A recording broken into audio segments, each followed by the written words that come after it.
Iveta, lūdzu piedod, ka mēs tevi nelaidām laukumā, bet tas nebija tīšām.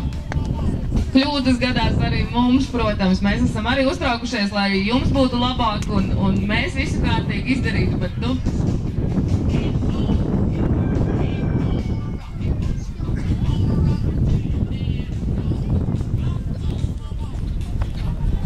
Lūdzu uz starta.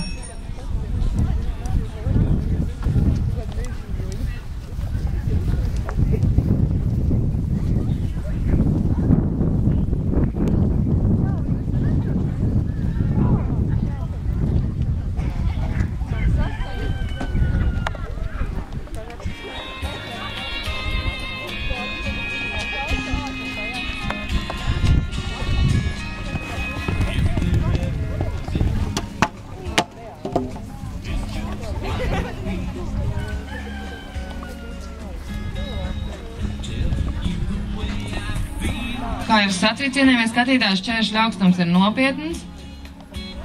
Zirgam ir nepieciešams daudz vairāk spēka, arī jātniekam daudz vairāk spēka.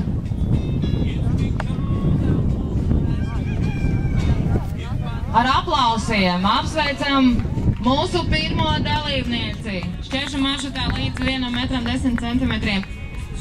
Vai ne?